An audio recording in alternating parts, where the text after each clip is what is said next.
Orbital को define करने का एक बड़ा सिंपल तरीका है, न्यूक्लियस के चारों तरफ एटम में इलेक्ट्रॉन के पाए जाने की जहां प्रोबेबिलिटी मैक्सिमम होती है उस रीजन को हम ऑर्बिटल बोल रहे होते हैं। अब इनकी शेप्स अलग अलग होती हैं। ऑर्बिटल कई सारे टाइप के होते हैं। शेप के अकॉर्डिंग इन ऑर्बिटल्स को हम एस ऑर्बिटल कहते हैं, इन ऑर्बिटल को हम पी ऑर्बिटल कहते हैं, इन ऑर्बिटल को डी ऑर्बिटल कहते हैं, इन ऑर्बिटल को हम एफ ऑर्बिटल कहते हैं। ये वाला जो पोर्शन है एटॉमिक स्ट्रक्चर का, ये केमिकल बॉन्डिंग से रिलेटेड है। केमिकल बॉन्डिंग बाकी बची हुई केमिस्ट्री से रिलेटेड है, तो कंप्रोमाइज नहीं कर सकते आप। इससे पहले वाला पोर्शन अगर एक बार को समझ नहीं आया तो सिर्फ एटॉमिक स्ट्रक्चर में नुकसान होगा।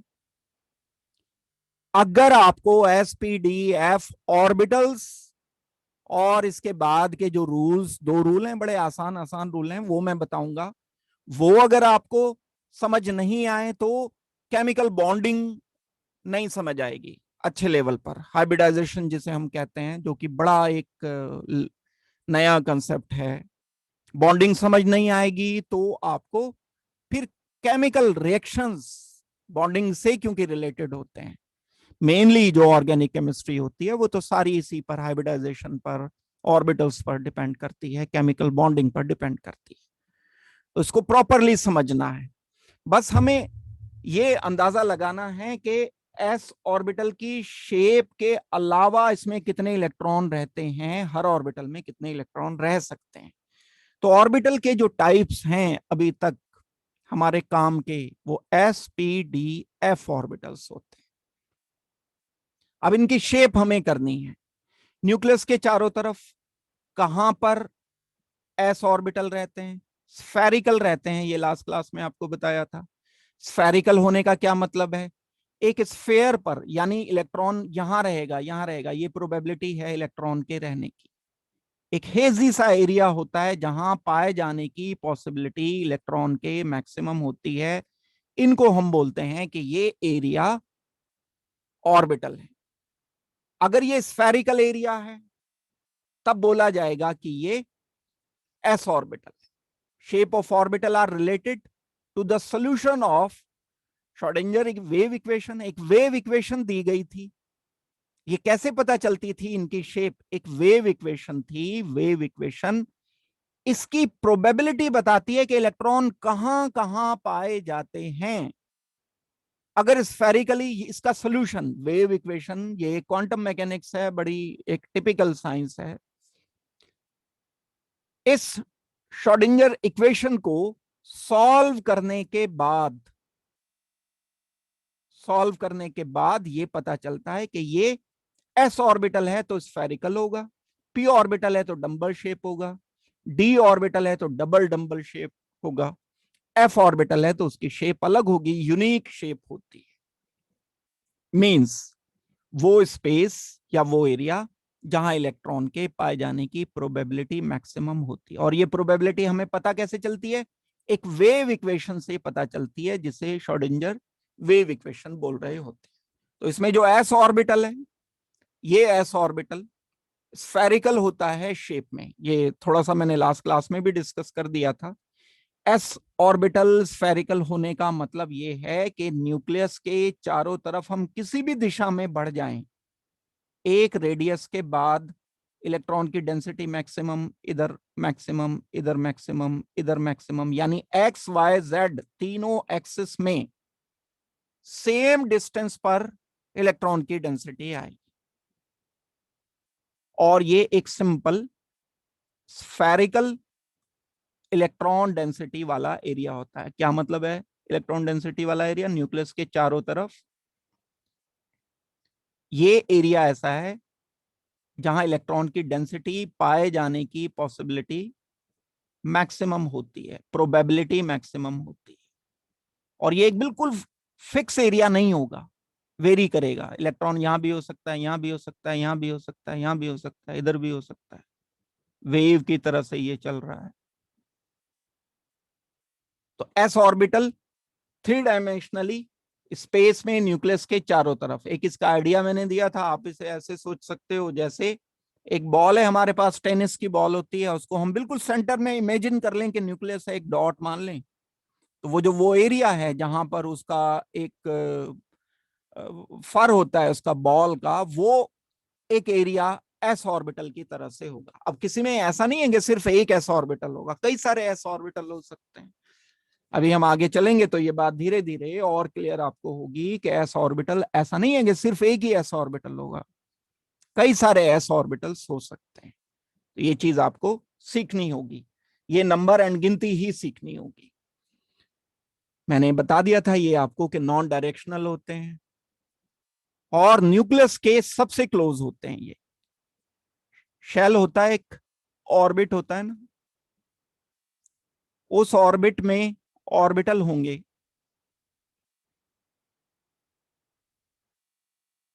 कई सारे ऑर्बिटल होंगे। तो एस ऑर्बिटल न्यूक्लियस के सबसे नजदीक होगा।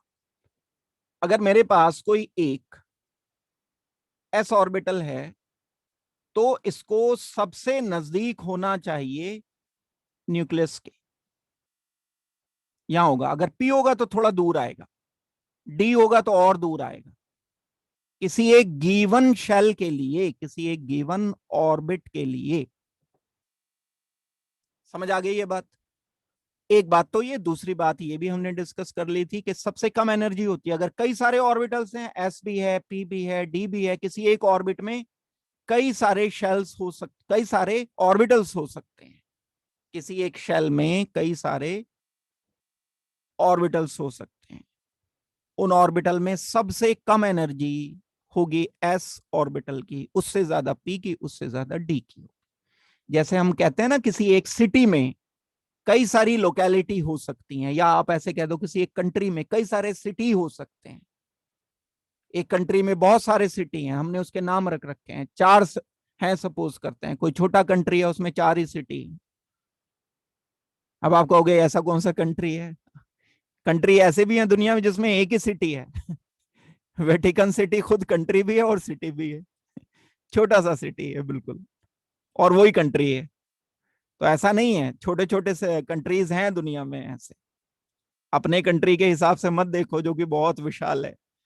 S P D and F, ये चार ऑर्बिटल्स हैं किसी ऑर्बिट में, मान लिए हमने ये। तो जो एस ऑर्बिटल होगा उसकी एनर्जी सबसे कम आएगी, उससे ज्यादा पी की आएगी, उससे ज्यादा डी की आएगी, उससे ज्यादा एफ की आएगी। ठीक हो गई बात? ये कोई भी ऑर्बिटल है, उस ऑर्बिटल में दो से ज्यादा इलेक्ट्रॉन नहीं रह सकते। देखो मैं ऑर्बिटल को ऐसे भी शो कर सकता हूं, ये एक मैंने स्केच कर दिया इसे। एक्चुअली तो ये स्फेरिकल होता है, ऐसा होगा न्यूक्लियस के चारों तरफ, एक्चुअली तो ये स्फेरिकल होगा, ऐसा ऑर्बिटल है। लेकिन अगर एक ऐसा ऑर्बिटल है तो मैं उसे स्केच करके ऐसे लिख सकता हूं, पी ऑर्बिटल, चाहे शेप उसकी जैसी भी हो, लेकिन हम उसे स्केच ऐसे कर रहे हैं कि ऑर्बिटल को एक बॉक्स की तरह से दिखा देंगे, एक ऑर्बिटल को एक बॉक्स की तरह से दिखा देंगे। ये मान लो एस ऑर्बिटल है, ये पी ऑर्बिटल है, ये डी ऑर्बिटल है। शेप कुछ भी हो इसकी, शेप इसकी स्फेरिकल है, इसकी स्फेरिकल नहीं है, अलग है, इसकी अलग शेप है। तो नेक्स्ट पॉइंट जो मैं आपको बता रहा हूं, बता भी चुका था पिछले क्लास में, वो ये बताया था कि एक ऑर्बिटल में ज्यादा से ज्यादा दो इलेक्ट्रॉन रहेंगे। दो से ज्यादा नहीं, ज्यादा से ज्यादा क्यों बोल रहा हूं मैं, कम से कम तो जीरो भी रह सकते हैं। भाई एक गिलास में ज्यादा से ज्यादा कितना पानी आ सकता है? ग्लास की कैपेसिटी पर मान लो 250 ml आ रहा है, तो मैं यही तो बोलूंगा ज्यादा से ज्यादा 250 ml आ सकता है। अब 50 ml भी रख सकते हैं हम चाहें तो इसमें 2 ml भी रख सकते हैं, जीरो भी रख सकते हैं। तो एक ऑर्बिटल में तीन कंडीशन हो सकती हैं बस, या तो ये खाली होगा, या इसमें एक इलेक्ट्रॉन होगा, या इसमें दो इलेक्ट्रॉन होंगे। बस तीन पॉसिबिलिटीज हैं। एक ऑर्बिटल, ऑर्बिटल की बात हो रही है, नॉट ऑर्बिट। ऑर्बिट बिल्कुल अलग चीज है, पक्का कर लो दिमाग में। एक ऑर्बिटल या तो खाली होगा या उसमें एक इलेक्ट्रॉन होगा। या उसमें 2 इलेक्ट्रॉन होंगे, 2 से ज्यादा नहीं रह सकते। 2 से ज्यादा रखने का मतलब यह है कि आपने कुछ ऐसा कर दिया कि 250 ml के ग्लास में 500 ml पानी डाल दिया, नहीं डाल सकते ना। तो यहां 3 इलेक्ट्रॉन नहीं रखोगे कभी भी। अगर ऐसा किसी ने लिख दिया तो एब्सोल्युटली रॉन्ग है कि हम 3 इलेक्ट्रॉन लिख दें उसमें। अब इसका मीनिंग भी मैं बताऊंगा अप एंड डाउन का, अभी आगे चलेंगे। तो मैंने एक ऊपर एक एरो नीचे क्यों लगाया, ये मैं मीनिंग आगे चल के आपको बता दूंगा। थोड़ा सा पेशेंस रखो तो क्लियर हो जाएगी बात।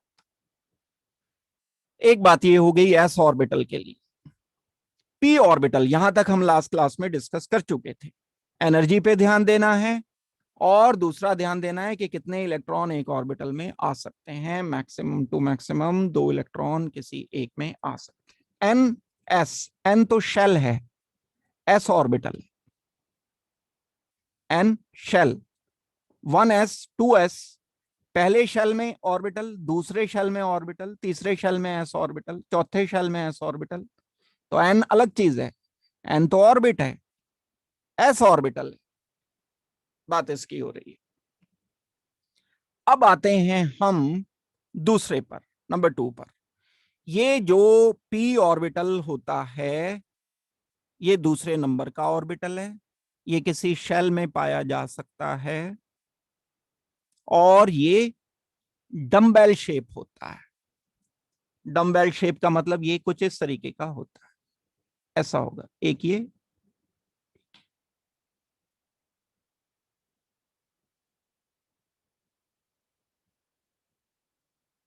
इलेक्ट्रॉन के पाए जाने की प्रोबेबिलिटी, ये न्यूक्लियस है यहां पर कहीं, इन एरिया में ज्यादा है।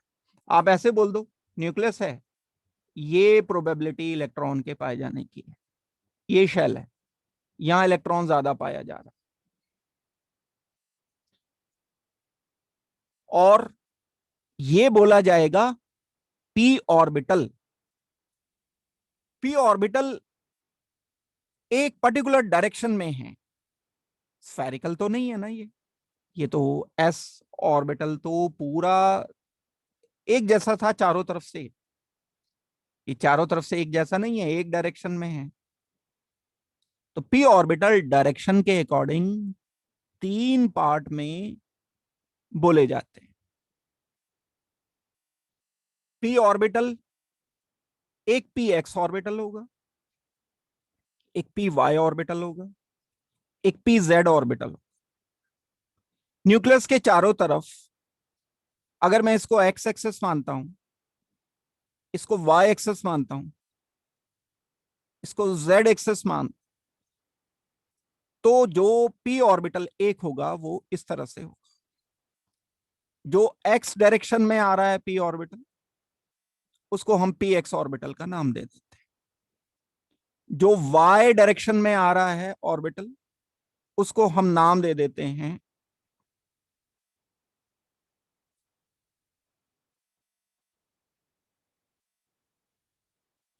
P Y. जो जेड ऑर्बिटल होगा वो जेड एक्सिस पर लाई करेगा। इसका मतलब ये है कि अगर कभी पी ऑर्बिटल होगा तो वो सिंगल नहीं होगा, 3 होंगे पी ऑर्बिटल। एक पी ऑर्बिटल ये, मैं अब इसको रिप्रेजेंट कर रहा हूं लाइन से, यानी इसका स्केच बना रहा हूं। ये स्केच नहीं है, ये एक्चुअल इसकी डंबल शेप है। ये शेप नहीं है। ये पी एक्स हो गया ऑर्बिटल, पी वाई हो गया, पी जेड हो गया। जब भी कभी पी ऑर्बिटल होगा तो अकेला नहीं होगा, 3 होंगे। एक पी एक्स होगा, एक पी वाई होगा, एक पी जेड होगा। हर एक में मैक्सिमम कितने इलेक्ट्रॉन आ सकते हैं? 2। एक ऑर्बिटल में 2 आ सकते हैं, तो 2 इसमें आ गए, 2 इसमें आ गए, 2 इसमें आ गए। एक ऑर्बिटल में 6 इलेक्ट्रॉन नहीं आए, 3 ऑर्बिटल में 6 इलेक्ट्रॉन आए हैं। पी एक्स में 2 इलेक्ट्रॉन आए हैं, पी वाई में 2 इलेक्ट्रॉन आए हैं, पी जेड में 2 इलेक्ट्रॉन्स आए। ये वो एरिया है न्यूक्लियस के चारों तरफ जहां इलेक्ट्रॉन के पाए जाने की प्रोबेबिलिटी मैक्सिमम है। यहां नहीं पाया जाएगा न्यूक्लियस में, न्यूक्लियस के आसपास। तो कुछ एरिया किसी ऑर्बिटल के ऐसे भी होते हैं जहां इलेक्ट्रॉन नहीं पाया जाता। जैसे मैं ये कहता हूं, अगर मैं इसको डंबल शेप बनाता हूं तो मैं कुछ ऐसा बनाऊंगा, तो ये डॉट जहां न्यूक्लियस है यहां नहीं इलेक्ट्रॉन पाया जाएगा, बिल्कुल जीरो प्रोबेबिलिटी है इलेक्ट्रॉन के पाए जाने की। यहां पर इलेक्ट्रॉन के पाए जाने की प्रोबेबिलिटी जीरो है बिल्कुल। तो न्यूक्लियस के चारों तरफ हर ऑर्बिटल में कुछ एरिया ऐसे होते हैं जहां इलेक्ट्रॉन के पाए जाने की प्रोबेबिलिटी जीरो होती है। इस एरिया को हम कहते हैं नोड। नोड एंड ऑर्बिटल एक दूसरे के ऑपोजिट हैं। नोड वो जहां जीरो पॉसिबिलिटी इलेक्ट्रॉन के पाए जाने की, ऑर्बिटल वो एरिया जहां इलेक्ट्रॉन के पाए जाने की मैक्सिमम पॉसिबिलिटी, मैक्सिमम प्रोबेबिलिटी। तो नोड, अगर कभी आपसे कोई पूछता है क्वेश्चन, तो किसी एटम में कुछ रीजन ऐसे होते हैं जहां इलेक्ट्रॉन के पाए जाने की प्रोबेबिलिटी जीरो होती है, उन रीजन्स को हम बोलते हैं नोड। आपसे कोई ऑर्बिटल की डेफिनेशन पूछता है, किसी एटम में वो रीजन जहां इलेक्ट्रॉन के पाए जाने की प्रोबेबिलिटी मैक्सिमम होती है। अब इन प्रोबेबिलिटी के अकॉर्डिंग उनकी शेप्स अलग अलग निकलती हैं। कभी स्फेरिकल शेप निकलती है, कभी डंबल शेप निकलती है। जब स्फेरिकल निकलेगी तो हम उसे एस ऑर्बिटल का नाम देंगे। जब कभी डंबल शेप कोई शेप आ जाएगी किसी इलेक्ट्रॉन के पाए जाने की प्रोबेबिलिटी की, तब हम उसको पी ऑर्बिटल का नाम देंगे। जब भी कभी पी ऑर्बिटल होगा तो वो डायरेक्शनल होगा, जब भी कभी एस ऑर्बिटल होगा तो वो सारे डायरेक्शन में होगा, मींस नॉन डायरेक्शनल होगा, हर जगह पर होगा, स्फेयर में चारों तरफ, सर्कमफ्रेंस पर, स्फेयर की सरफेस पर। सर्कमफ्रेंस तो किसी एक सर्कल की होगी। अब यहां तो हम पूरे सरफेस की बात करेंगे क्योंकि स्फेयर की बात कर रहे हैं, सर्कल की बात नहीं कर रहे हैं। तो ऐसे ही जब पी ऑर्बिटल की बात करोगे तो पी ऑर्बिटल कैसा होना चाहिए? पी ऑर्बिटल होना चाहिए डंबल शेप्ड। और डंबल शेप एक नहीं होगी, तीन होंगी, P X, P Y and P Z. तो जो dumbbell shape consist of two loops, कौन कौन से लूप्स हैं? एक ये जो मैंने शो किया था, एक ये जो शो किया था, which are separated by a region of zero probability. ये जीरो प्रोबेबिलिटी वाला रीजन है, यानी इलेक्ट्रॉन यहां नहीं पाया जाएगा। इसको बोल रहे हैं हम नोड।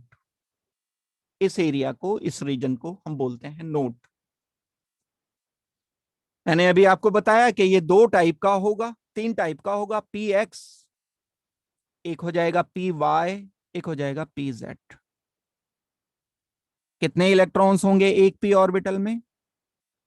दो। छह नहीं, छह तो तीन ऑर्बिटल्स में होंगे। तीन ऑर्बिटल को इकट्ठा कर देंगे अगर, P X, P Y, P Z को, तब इसमें 6 इलेक्ट्रॉन आए।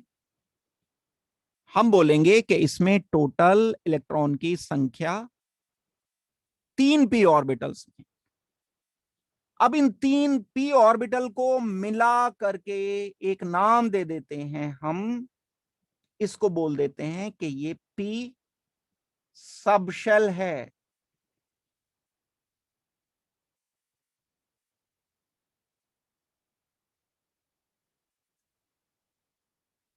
ये कहना करेक्ट है कि पी सबशेल में 6 इलेक्ट्रॉन होते हैं। दैट मीन्स किसी ऑर्बिट में तीन पी ऑर्बिटल हैं, एक पी एक्स है, एक पी वाई है, एक पी जेड है। इन तीनों को इकट्ठा कर दिया, इन तीनों को इकट्ठा करके उनका एक नाम रख दिया। उसका नाम रख दिया हमने सबशेल।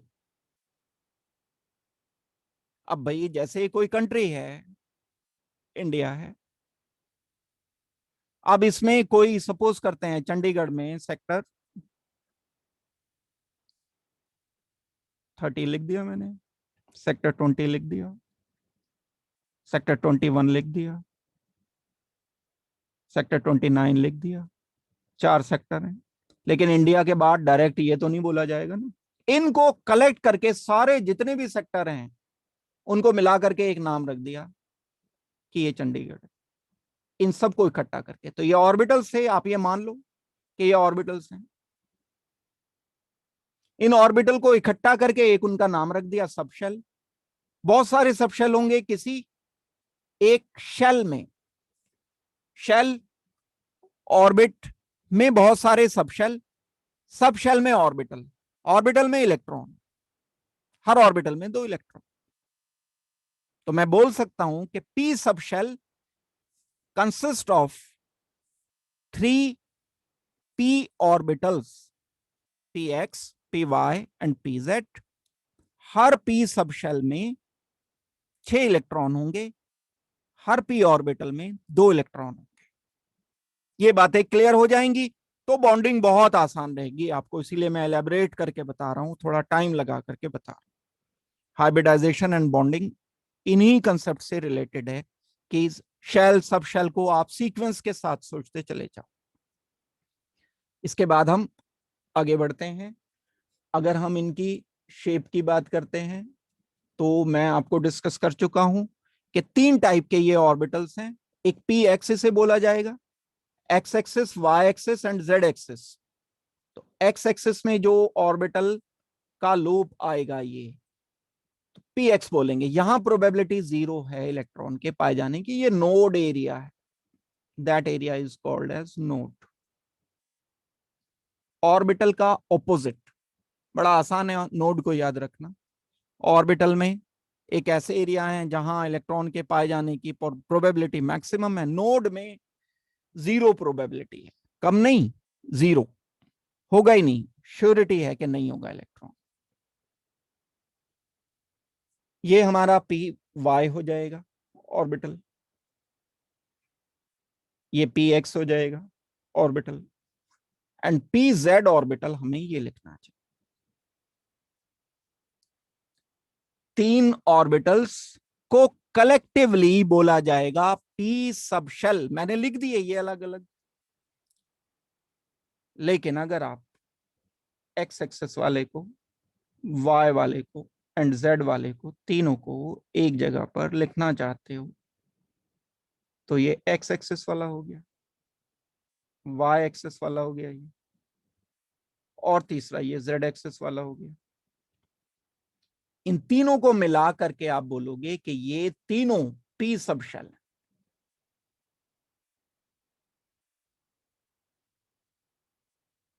एक जगह इकट्ठे अगर हम इन तीनों को लिख देते हैं, इसमें टोटल इलेक्ट्रॉन कितने आएंगे? Total electron P sub shell में आएंगे 6। ये बात ध्यान देनी होगी आपको। एक बात ये हो गई। फर्दर एक ऑर्बिटल होता है D orbital. D orbital double double shape होता है, अलग अलग टाइप के डी। ये तो सिमेट्री की बात अगर हम करते हैं, एस ऑर्बिटल तो एक ही टाइप का होगा, P orbital X Y and Z में आ गए, ये डबल डबल शेप्ड है, डबल डबल शेप्ड है। और डी ऑर्बिटल की संख्या कभी अगर आपको सोचनी है तो 5 डी ऑर्बिटल एग्जिस्ट करते हैं, 5D ऑर्बिटल्स।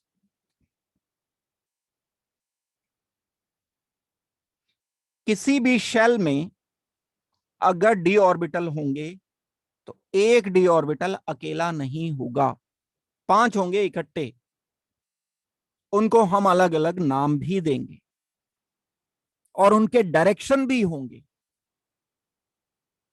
उनके डायरेक्शन एंड उनके नाम अलग अलग दिए जाएंगे। तो इन 5 के 5 अगर मैं इसका जस्ट एक स्केच बनाऊं तो एक अकेला डी ऑर्बिटल नहीं होगा। ऑर्बिटल को हम एक बॉक्स से शो कर रहे थे, 5 होंगे इकट्ठे, 2 3 4 5। तो बड़ी क्लियर सी बात हो गई कि इसमें टोटल इलेक्ट्रॉन तो आएंगे 10। हर एक डी ऑर्बिटल में 2 इलेक्ट्रॉन आ सकते हैं, 2 इसमें दो इसमें आएंगे, दो इसमें आ जाएंगे, दो इसमें आ जाएंगे, दो इसमें आ जाएंगे। इन 5 के 5 डी ऑर्बिटल को कलेक्टिवली हम नाम देंगे डी सब शेल का। अभी हमने नाम दिया था इससे पहले किसका? पी सब शेल का। पी सब शेल में 3 पी ऑर्बिटल होते हैं, डी सब शेल में 5 डी ऑर्बिटल्स होते हैं। तो अगर कभी डी ऑर्बिटल की बात की जाए तो D orbital double dumbbell shaped होता है। डबल डंबल का मतलब ये हो जाता है एक ये एंड एक ये, और इसके 5 शो करने के लिए इसकी शेप को डिस्टॉर्ट भी होना पड़ता है। वो मैं अभी आपको बताऊंगा कि एक लूप किस तरह से डिस्टॉर्ट होकर के ये 5 टाइप के ऑर्बिटल बनाता है। तो टोटल इसमें डी सब शेल में इलेक्ट्रॉन की संख्या 10 हो सकती है। 10 इलेक्ट्रॉन एग्जिस्ट कर सकते हैं टोटल डी सब शेल में। डी सब शेल में ऑर्बिटल्स 5 होंगे। डी सब शेल में 5 डी ऑर्बिटल होंगे। सब शेल का नाम भी डी है, ऑर्बिटल का नाम भी डी है। लेकिन जब मैं सब शेल बोलूंगा तो कलेक्शन ऑफ 5 ऑर्बिटल है मेरा मतलब। जब मैं ऑर्बिटल बोलूंगा तो मैं इंडिविजुअल ऑर्बिटल की बात कर रहा हूं, तब मैं इसकी बात कर रहा हूं एक ऑर्बिटल की। अगर मैं सब शेल बोल रहा हूं तो इन 5 को इकट्ठा करके बोल रहा हूं। एक ऑर्बिटल में 2 इलेक्ट्रॉन, एक सब शेल डी सब शेल में 10 इलेक्ट्रॉन, पी सब शेल में 6 इलेक्ट्रॉन, पी ऑर्बिटल में 2 इलेक्ट्रॉन। किसी भी ऑर्बिटल में इलेक्ट्रॉन तो 2 ही होंगे। अब ये जो 5 टाइप के ऑर्बिटल्स होते हैं, ये हम 3 ऑर्बिटल तो इस तरह से बना सकते हैं। देखो बड़े सिंपल है। एक्स एक्सिस है, Y axis and Z axis मैं यहां बना देता हूं, यहां पर बना लेता हूं। और सिंप्लिसिटी के लिए मैं जेड एक्सिस को ऐसे भी लिख सकता हूं, एक्स एंड जेड लिख दिया, वाई मैंने यहां लिख दिया ताकि सामने वाले प्लेन में दिख जाए मुझे। यहां वाई लिख दो, रोटेट कर दिया प्लेन को, उसमें क्या फर्क पड़ता है। एक प्लेन को, एक किसी भी 3D चीज को आप रोटेट कर सकते हो। एक्स हो गया, वाई हो गया, यहां जेड था, वाई में इधर ले आया, जेड में इधर ले आया रोटेट करके। तो अगर मैं एक इस तरीके का कोई ऑर्बिटल लिखता हूं जिसमें एक्स एंड वाई के बीच में ऑर्बिटल्स के लूप आ रहे हैं, तो इसको हम नाम देते हैं डी एक्स वाई। अगर एक्स एंड जेड के बीच में लूप्स आ रहे हैं तब हम इसको नाम देते हैं डी एक्स जेड। और एक वे ये भी हो सकता है कि मैं एक्स यहां पर लिख दूं इस पोजीशन पर, यहां जेड एंड वाई लिख दूं। तो ये क्या लिखा जा सकता है? एक टाइप का ऑर्बिटल लिखा जा सकता है ये ऑर्बिटल का लूप वाई जेड के बीच में आया, एक्स जेड के बीच में आया, एक्स वाई के बीच में आया, तो इसको नाम दूंगा मैं D X Y, D Z X, D Y Z या जेड वाई, उससे फर्क नहीं पड़ता। 3 तो ये हो गए, ये ऑर्बिटल जो एक्सेस के बीच में लाए करते हैं, एक्सेस पर नहीं है। जैसे पी ऑर्बिटल तो एक्सेस पर था। तो ये हमारे पास 3 ऑर्बिटल तो एक टाइप के हो गए। चौथा ऑर्बिटल एक ऐसा हो सकता है कि हम एक्स एंड वाई जो हमारे एक्सेस हैं उन एक्सेस के बीच में लाए कर जाए along द एक्स एक्सिस। क्योंकि डबल डंबल शेप है ना, डबल डंबल का मतलब एक डंबल दूसरा डंबल, 2 बनाने। तो डबल डबल ये बन जाएगा। ये नोड है बीच में, यहाँ प्रोबेबिलिटी 0 है। इनमें हर एक में यहाँ पर नोड है बीच में, यहाँ नोड है, यहाँ पर नोड है, इधर नोड है। इलेक्ट्रॉन के पाए जाने की प्रोबेबिलिटी जहां मिनिमम, तो हम इसे अलग नाम देते हैं। अब ये एक्स वाई तो हमने उसे रिप्रेजेंट किया था जो एक्स एंड वाई के बीच में था। अब हम इसको D X square Y square बोल देते हैं, ये बताने के लिए कि ये इससे अलग है। ये along the X axis and Y axis है, ये एक्स एंड वाई के बीच में एग्जिस्ट कर रहा है। अब जो एक और पांचवा ऑर्बिटल बचता है, ये पांचवा ऑर्बिटल जेड एक्सिस में आएगा, लेकिन ये डबल डंबल जो दूसरा वाला इसका डंबल है वो कॉन्ट्रैक्ट करके एक रिंग बना देता है, क्योंकि वहां पर पहले से ही दूसरे ऑर्बिटल्स अवेलेबल है। जैसे ये हो गया मेरे पास जेड, ये हो गया मेरे पास एक्सिस एक्स, ये हो गया मेरे पास एक्सिस वाई। तो अलोंग द जेड एक्सिस तो मैं लिख सकता हूं, जेड के परपेंडिकुलर मुझे क्या लिखना पड़ेगा, या तो वाई लिखना पड़ेगा या एक्स लिखना पड़ेगा। वो तो मैं ऑलरेडी लिख चुका हूं, यहां पहले से इलेक्ट्रॉन है। जो इसका दूसरा लूप होता है वो कॉन्ट्रैक्ट कर जाता है। ये एक शेप आती है जिसको हम कहते हैं डी जेड स्क्वेयर। 5 टाइप के ऑर्बिटल के जस्ट आप लोग ये सोचो कि हमने इनके नाम लिखे हैं 5 ऑर्बिटल्स के, ये 5 ऑर्बिटल। और आपको इस स्टेज पर, इस जहां पर आप क्लास 11 का पढ़ रहे हो, इस स्टेज में आपको बस इनके एक्सेस पता होने जरूरी है कि कौन सा किस एक्सेस पर होता है। अब ये थ्रस्ट तो रहेगा ही कि ये कहां से लिखा है, तो पूरा क्वांटम मैकेनिक्स है, ये किस तरह से हमने ड्राइव किए, नाम कैसे लिखे, क्यों लिखे, हमें कैसे पता चला, ये तो पूरी की पूरी साइंस है।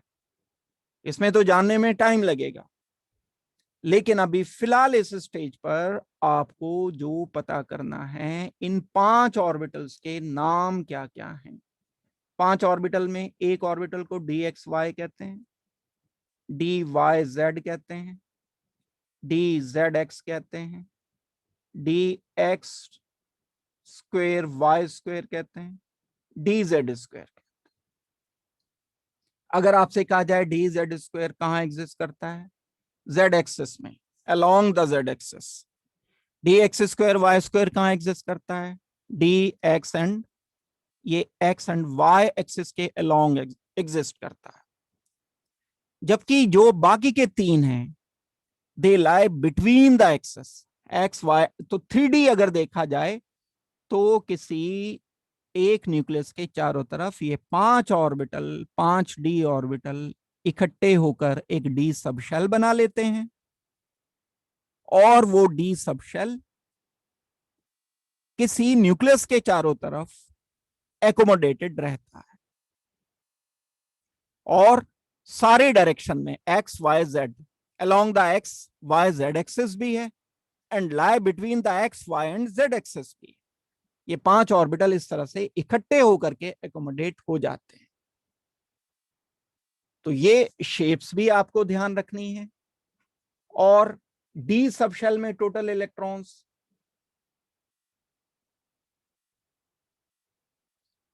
10 हो जाएंगे। डी ऑर्बिटल में इलेक्ट्रॉन अगर कभी पूछे जाएं, हर एक डी ऑर्बिटल में 2 इलेक्ट्रॉन रहेंगे। डी एक्स वाई में 2 इलेक्ट्रॉन रहेंगे, 2 इसमें रहेंगे, 2 इसमें रहेंगे, 2 इसमें, 2 इसमें रहेंगे। ये रहेगा इनका इलेक्ट्रॉन्स का डिस्ट्रीब्यूशन। एफ ऑर्बिटल बड़ा कॉम्प्लिकेटेड होता है, उसकी शेप को हम डिस्कस नहीं करते, ना ही उसकी शेप जानी जा सकी है अभी तक। और उसको कहते हैं कि लीफ लाइक कुछ स्ट्रक्चर वो होता होगा, उसमें ऑर्बिटल्स की संख्या जो होती है सब शेल में, एफ सब शेल में, वो ज्यादा होती है। पहले आप इसको पूरा पार्ट कर लो, ये तो मैंने ड्रॉ करा ही दी है आपको। डी एक्स वाई कहाँ एग्जिस्ट करेगा, एक्स एंड वाई एक्सिस के बीच में। D Y Z Y and Z axis के बीच में। डी एक्स जेड कहाँ एग्जिस्ट करेगा, जेड एंड एक्स के बीच में। X square Y square along the X and Y axis, सिर्फ जेड एक्सिस। मैं अगर एक्स एक्सिस एक्स के साथ लाता, परपेंडिकुलर लेकर के आना है डबल डंबल को, तो दूसरा नहीं आ पाएगा इसमें, या तो एक्स पे आएगा या वाई पे, वो तो हम पहले यहां लिख चुके हैं। इसलिए ये एक दूसरे को काउंटरएक्ट करते हैं, एंड एक दूसरे को काउंटर करने की वजह से सिर्फ एक लूप ये बचता है जिसे हम डी जेड स्क्वायर का नाम दे देते हैं।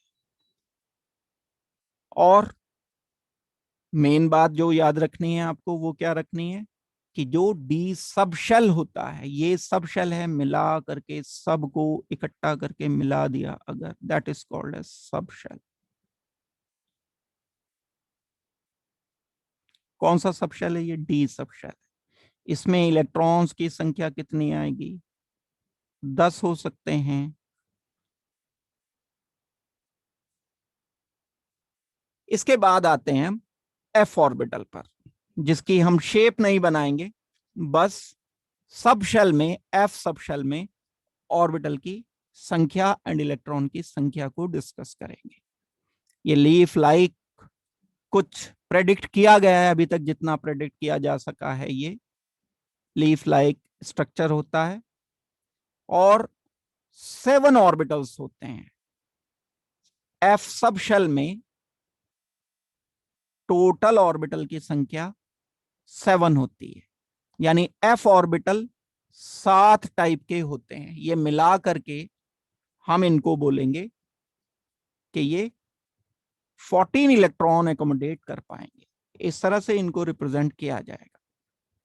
फिलहाल अभी जहां तक आप पढ़ोगे वहां इनकी जरूरत भी नहीं पड़ेगी, डी तक के आपको प्रॉपर करने पड़ेंगे। ये एस पी एंड डी, ये एफ ऑर्बिटल है, एफ है, एफ है, एफ, एफ, 7 ऑर्बिटल हो गए। इनको कलेक्टिवली हम नाम भी नहीं करने, इनके नाम की जरूरत नहीं, जैसे हम X square Y square D X Y Y Z, तो फिर तो शेप ही पता चल जाएगी। इनकी पता चल जाती, इनके डायरेक्शन ही प्रॉपर नहीं पता है अभी, तो ये कहलाएगा एफ सब शेल। बस आपको जो बात पता चलनी चाहिए, याद रहनी चाहिए, F sub shell consist of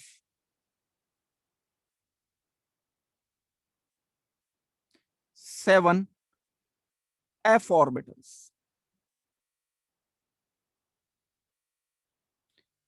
अब मैंने जितना बताया ये उसकी आपको समरी बता रहा हूं सिंपल करके। ये मैंने आपको 4 ऑर्बिटल्स बताए हैं। अब आप इसको सम अप करो सारी बात को। एक बताया मैंने एस ऑर्बिटल, एक पी ऑर्बिटल बताया, एक डी ऑर्बिटल बताया, एक एफ ऑर्बिटल बताया। एक होता है शेल, एक होता है सब शेल,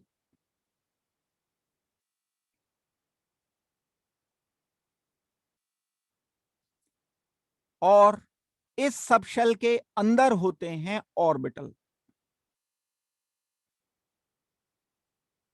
इन ऑर्बिटल में रहते हैं electrons. Shell number 1, shell number 2, shell number 3, shell number 4, shell number 5 6, आप बढ़ा सकते हो आगे 7, उससे ज्यादा तो होते भी नहीं है, जितने हमारे पास एटम्स हैं उसमें ये सब कवर हो जाते हैं। पहले शेल में सब शेल की संख्या 1 होगी, ओनली 1 सब शेल।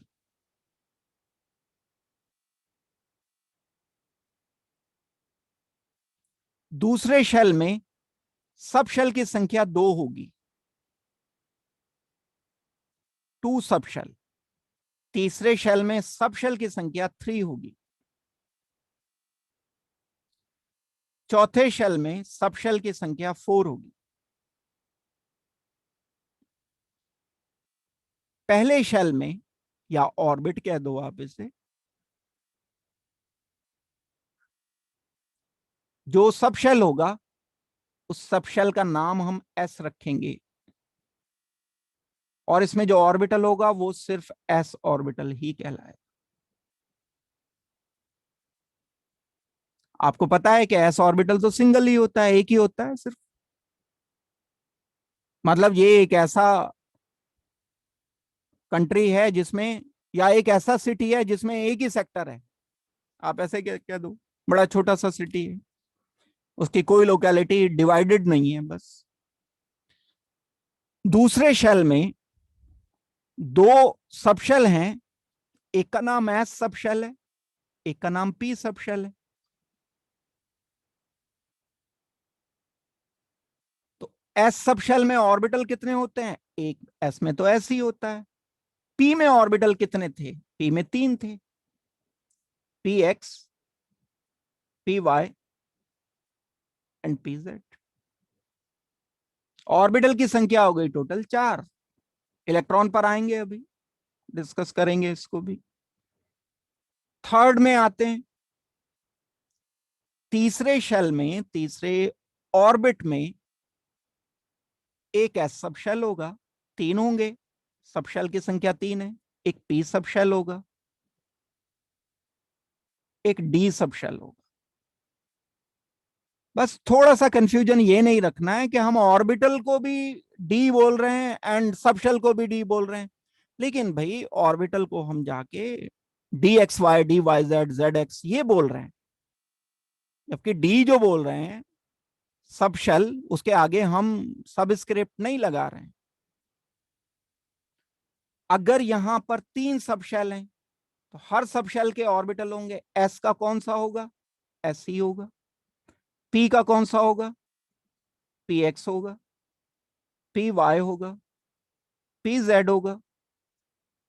डी सब शेल में 5 डी ऑर्बिटल होंगे, वो कौन कौन से होने चाहिए? 5।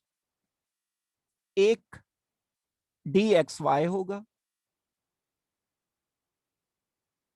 डी वाई जेड होगा, डी जेड एक्स होगा, D X square Y square होगा, डी जेड स्क्वेयर होगा। टोटल ऑर्बिटल की संख्या कितनी हो गई? 5 और 3 8 और एक 9, 9 ऑर्बिटल्स हो गए टोटल। अगर गिन लें हम, यहां टोटल ऑर्बिटल 4 हो गए, यहां टोटल ऑर्बिटल 2 हो गए, यहां सब शेल 1 है, यहां सब शेल 2 हैं, यहां सब शेल 3 है, यहां सब शेल 4 हैं। एक एस है, एक पी है, एक डी है, एक एफ है। पहले सब शेल में एक ही ऑर्बिटल होता है जिसे हम एस कहते हैं, ऐसे लिख दूं चलो मैं, कोई दिक्कत नहीं। पी सब शेल में 3 पी ऑर्बिटल होते हैं, पी एक्स होता है, पी वाई होता है, पी जेड होता है। यहां डी में 10 डी ऑर्बिटल्स होते हैं, 1 2 3 4, गलत बोल गया मैं, 5 डी ऑर्बिटल होते हैं। ये डी ऑर्बिटल 5 होंगे, 1 2 3 4 5। एफ सब शेल में 7 ऑर्बिटल्स होते हैं।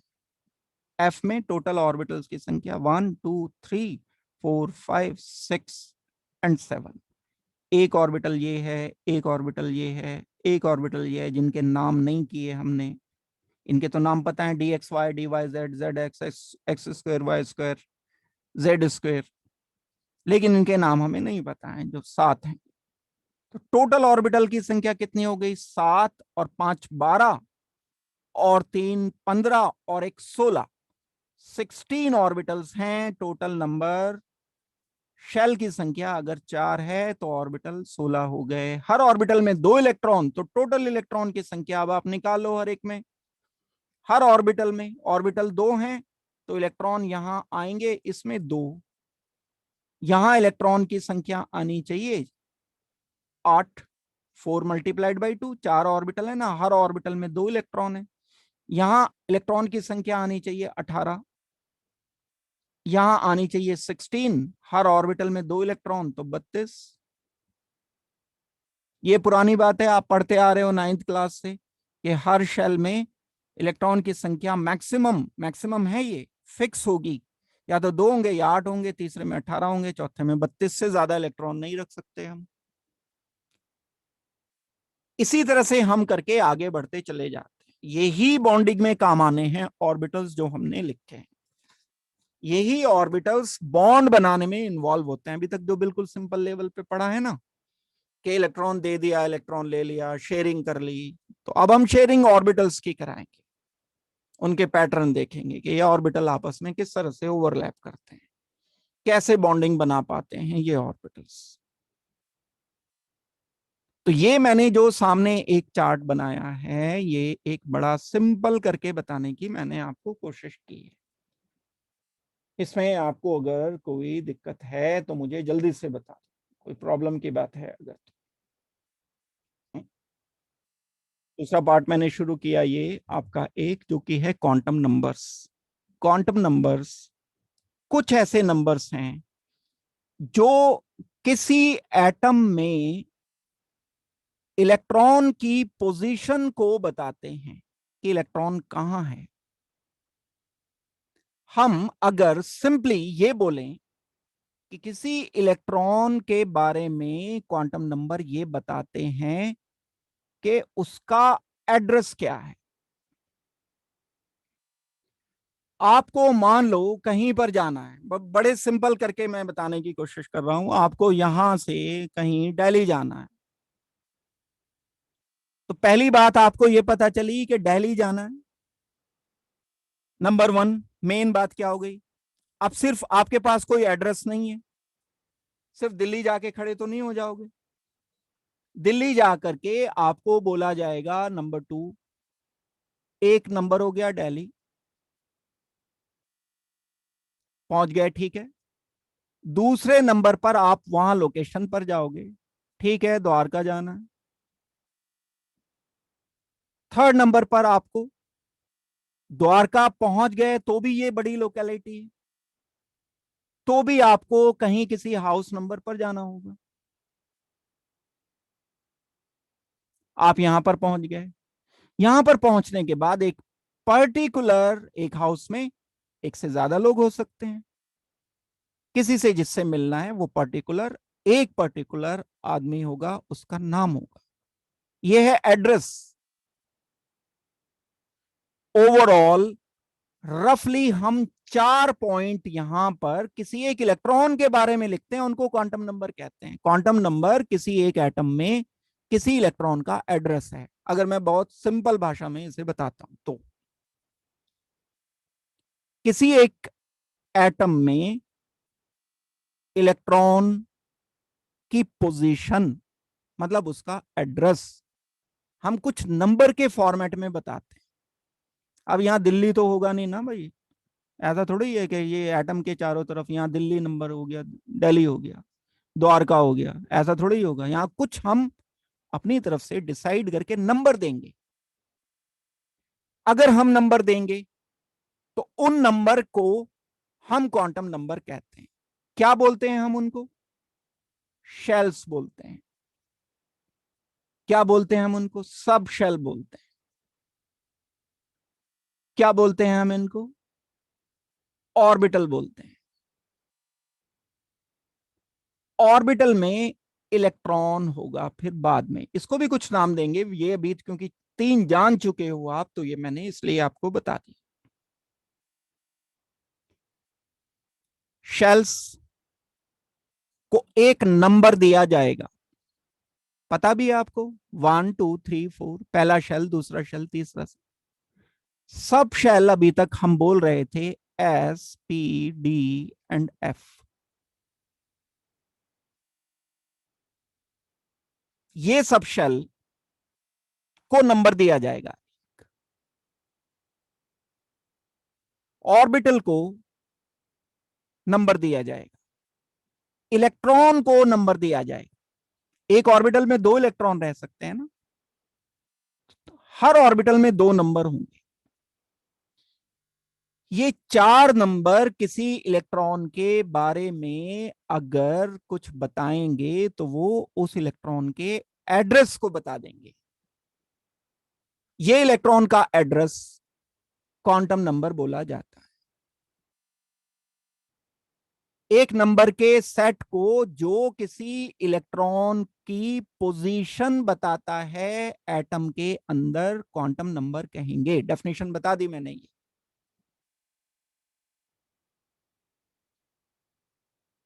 एक 4 नंबर का सेट जो किसी इलेक्ट्रॉन की पोजीशन को डिफाइन करने के लिए या किसी इलेक्ट्रॉन को डिफाइन करने के लिए हम बता रहे होते हैं, इन नंबर को, इन चारों नंबर को बोलते हैं हम कि ये क्वांटम नंबर हैं।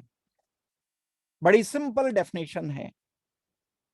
अब अगर आदत है मुश्किल करने की तो ठीक है, इट्स ऑल राइट, लेकिन है तो बड़ी सिंपल हैं। अगर हम ये बताते हैं कि शेल कौन सा है किसी इलेक्ट्रॉन का, पहला शेल है, दूसरा शेल है, तीसरा शेल है, चौथा शेल है, तो ये 1 हो जाएगा, ये 2 हो जाएगा, ये 3 हो जाएगा, ये 4 हो जाएगा, 5 हो जाएगा, 6 हो जाएगा। बस ज्यादा ज्यादा 6 तक शेल होते हैं, 6-7 तक। इससे ज्यादा तो हमारे इलेक्ट्रॉन ही खत्म हो जाते हैं, फिर 118 इलेक्ट्रॉन ही तो हैं, उससे ज्यादा थोड़ी है। ऐसा थोड़ी है कोई 1000 इलेक्ट्रॉन का एटम लिख लोगे आप। तो लगभग हमारे पास जो एटम्स प्रेजेंट हैं उनमें 6-7 शेल तक पूरे ये हो जाते हैं। एन की वैल्यू, ये वैल्यू बोली जाती है एन। एन क्या है? प्रिंसिपल क्वांटम नंबर है। प्रिंसिपल क्वांटम नंबर क्या होता है? शेल को इंडिकेट करता है। तो पहली बात यह है कि डेफिनेशन क्वांटम नंबर की जो मैंने आपको बताई, set of 4 numbers required to define an electron completely in an atom, या डिफाइन पोजीशन ऑफ इलेक्ट्रॉन बोल दो आप। पोजीशन एंड एनर्जी बोल दो, एनर्जी भी पता चलती है। हम जैसे जैसे बाहर दूर चलते चले जाते हैं, एनर्जी इलेक्ट्रॉन की कम होती चली जाती है। तो हम क्या बोल रहे हैं यहां, जैसे जैसे हम पोजीशन डिसाइड करते चले जा रहे हैं और उसकी एड्रेस पता करते चले जा रहे हैं, उसकी एनर्जी के बारे में भी इंफॉर्मेशन मिलती है, इन 4 नंबर के सेट को हम बोलते हैं क्वांटम नंबर। एक प्रिंसिपल क्वांटम नंबर है, ये बोर ने सबसे पहले बताई थी। आप जानते हो पुराना ये पैटर्न है, पुराना एक ये मेथड है जहां हमें शेल का पता चला था। ये क्या बताता है? साइज को बताता है उस इलेक्ट्रॉन वेव की जो इलेक्ट्रॉन वेव एक न्यूक्लियस के चारों तरफ घूम रही। इलेक्ट्रॉन वेव ये घूम रही है, इसका रेडियस कितना है ये बताता है। एक एवरेज लेकर यहां, ये तो प्रोबेबिलिटी है, मैक्सिमम प्रोबेबिलिटी इलेक्ट्रॉन के पाए जाने की, एक एवरेज लेकर इसका जो रेडियस निकाला गया वो ज्यादा कितना है, यानी दूर होगा। अगर एन की वैल्यू अगर 4 है, शेल दूर आ गया, N1 है तो नजदीक आ गया, 2 है तो थोड़ा दूर हो गया, 3 है तो और दूर हो गया, और ये आ रहे हैं तो वेव ही, बात तो वेव की होगी। तो क्या डिस्क्राइब करता है प्रिंसिपल क्वांटम नंबर? शेल को। ये इंडिकेट करता है ऑर्बिट को, ऑर्बिटल नहीं, orbit. It describes the size of electron wave and the total energy of electron. Electron की एनर्जी ज्यादा है या कम है। इंटीग्रल होगी इसकी वैल्यू हमेशा 2.5 नहीं होगी, या तो 1 होगी, या 2 होगी, या 3 होगी, या 4, 5। पुराने टाइम में हम इसको KLMN भी कहा करते थे, अब 1 2 3 4 5 भी बोलते हैं, 6 7। अब बताओ, ये सिंपल बात है इसमें, लेकिन निकाल लो, सोचना है तो हजार वे हैं कि जी के क्यों बोलते हैं इसे, कारण बताओ। एल क्यों बोलते हैं, कारण बताओ। एन का क्या मतलब है? एन तो नॉर्थ होता है, नॉर्थ में होता है क्या इलेक्ट्रॉन? सोचना ही पुट्ठे है, तो फिर उसका कोई हल नहीं है, इलाज नहीं है उसका कुछ। बहुत सिंपल सी बात है। प्रिंसिपल क्वांटम नंबर एनर्जी को इंडिकेट करता है, रेडियस को इंडिकेट करता है, नंबर को इंडिकेट करता है शेल के। शेल एन को कहते हैं, हम एन को कहते आ रहे हैं, आज से नहीं कहते आ रहे हैं, डे 1 से कहते आ रहे हैं। क्लास 9 में भी आपने ये कहीं ना कहीं पढ़े होंगे कि nth शेल, पहला शेल, दूसरा शेल, तीसरा शेल। शेल में सब शेल कितने होते हैं यह भी बता के हटाऊं मैं आपको थोड़ी देर पहले। किसी भी शेल में सब शेल की संख्या कितनी होगी। हमारे पास शेल है कोई, ये शेल हो गया, shell number 1, shell number 2, shell number 3, shell number 4। Sub shell कितने होंगे, 2 होंगे। एक एस, सॉरी, एक में पहले वाले में एक होगा, दूसरे वाले में 2 होंगे, एक एस एक पी, तीसरे वाले में 3 होंगे, एक एस एक पी एक डी। सब शेल की बात हो रही है, ऑर्बिटल नहीं।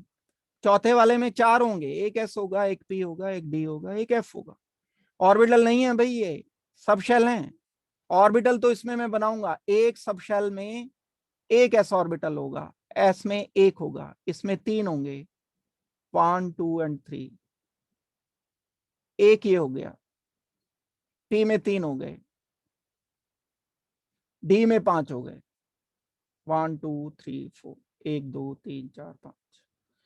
एस में एक हो गया, ये ऑर्बिटल लिख रहा हूं, नीचे जो बॉक्स लिखे हैं ये ऑर्बिटल है। सब शेल ये एक है, ये 2 हैं, एक ये वाला एक ये वाला। सब शेल 3 है, 1 2 एंड 3। सब शेल 4 हैं, रॉकेट साइंस थोड़ी लगेगी। ये 4 हैं तो ये भी 4 हैं, ये 3 है तो ये भी 3 है, ये 2 हैं तो ये भी 2 हैं, ये एक है तो ये भी एक है। ना तो रॉकेट साइंस लगेगी और ना हर जगह मैथमेटिक्स लगेगा। दूसरी बात ये भी है, केमिस्ट्री को केमिस्ट्री के तरीके से पढ़ना होगा। हिस्ट्री पढ़ोगे, पोयम पढ़ोगे तो पोयम के तरीके से पढ़ोगे, वहां मैथमेटिक्स या केमिस्ट्री नहीं लगाओगे। एक ही चाबी से सारे ताले नहीं खुलते हैं। और यहां पर शेल नंबर 1 अगर मैं बोल रहा हूं तो शेल नंबर 1 में एक सब शेल, 2 में 2 सब शेल, 1 2, 3 में 3, 1 2 3, 4 में 4, 1 2 3 4। ये हम डिसाइड कर चुके। शेल में सब शेल कितने बता सकते हैं ये हमने डिसाइड कर लिया।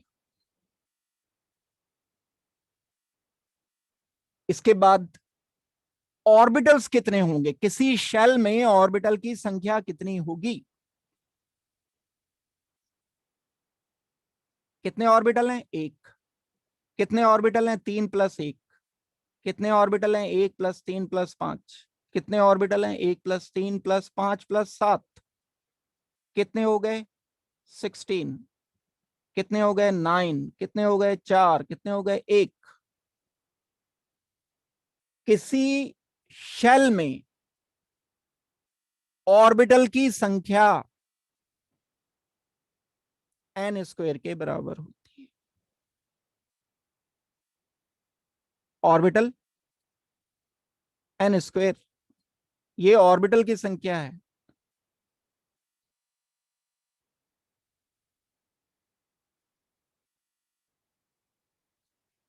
दूसरे नंबर पर 2 सब शेल हैं, ऑर्बिटल 4 हो गए। शेल का नंबर कितना है, एन की वैल्यू कितनी है, ये एन है, 2 है, 2 टू द रेज 2।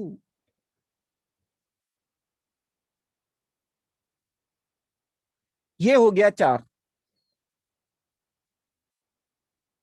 ये 4 मैंने लिख दिया। 9,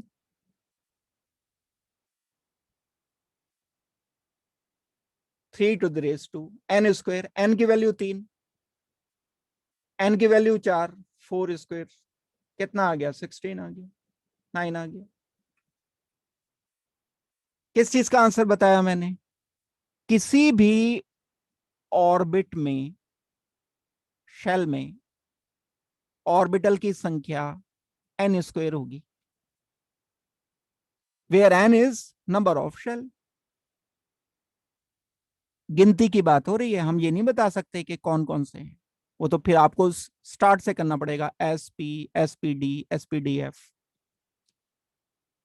ऐसा नहीं कर देना कभी साइंस लगा दो कि जी बस कोई शेल है बस उसमें D orbit, D sub shell है। स्टार्ट से होगा, एस से होगा, एक एस होगा, फिर पी होगा, फिर डी आएगा। ऐसा नहीं कि हम तो खाली पी रखेंगे, बस खाली डी सब शेल रखेंगे। स्टार्ट से आपको करना पड़ेगा, एस फिर पी फिर डी, सबसे कम एनर्जी से, उससे ज्यादा, फिर उससे ज्यादा। अच्छा, ऑर्बिटल का डबल होता है इलेक्ट्रॉन। तो इलेक्ट्रॉन की संख्या कितनी हो जाएगी? ऑर्बिटल की संख्या तो हो गई n², और टोटल इलेक्ट्रॉन की संख्या हो जाएगी 2n²।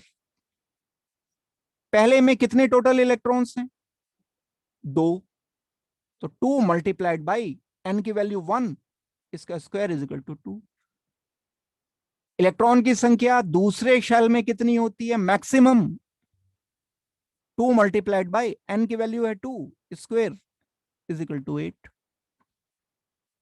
तीसरे में टोटल इलेक्ट्रॉन की संख्या मैक्सिमम, मिनिमम 0 रखो, आपकी मर्जी है, 2 मल्टीप्लाइड बाई 3 स्क्वायर, 18। इलेक्ट्रॉन की संख्या की बात हो रही है। ऑर्बिटल 9 है, ऑर्बिटल 4 है, ऑर्बिटल 1 है, ऑर्बिटल 16 है। 16 ऑर्बिटल हैं तो 4 का स्क्वायर होने के कारण है, मल्टीप्लाइड बाई 2 कर दोगे, 32 इलेक्ट्रॉन मैक्सिमम। इस तरह से हम डिसाइड कर सकते हैं। बहुत पहले कर चुके हो कि अगर एंगुलर मोमेंटम निकालना है तो n h/2π। ये n की वैल्यू शेल नंबर था।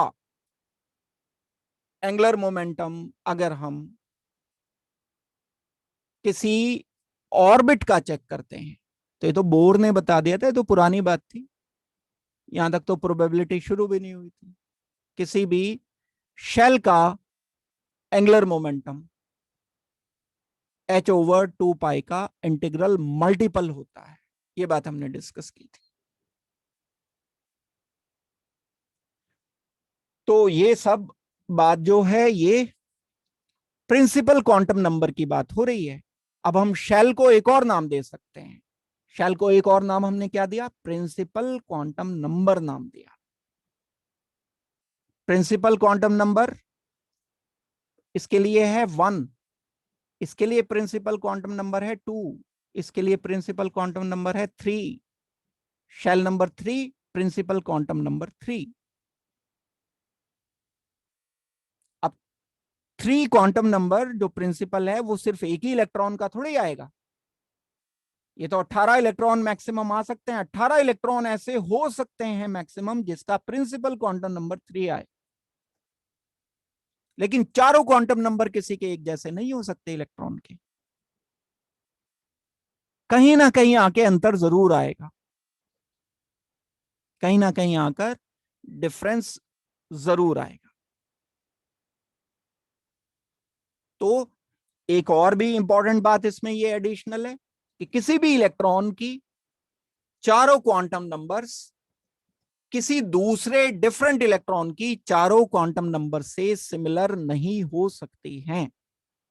भाई ज्यादा एक सब शेल में होंगे, एक ही ऑर्बिटल में आ जाएंगे बहुत है तो, लेकिन इलेक्ट्रॉन तो डिफरेंट होंगे। लास्ट में जो हमने लास्ट वाला नंबर एक बताया था क्वांटम नंबर जो इलेक्ट्रॉन पे डिपेंड करता है, एक ऑर्बिटल में 2 इलेक्ट्रॉन होते हैं, वो तो डिफरेंट ही आएगा। तो ये मैंने आपको जो बताया एक आज डिस्कस किया, जिसको हमने नाम दिया प्रिंसिपल क्वांटम नंबर।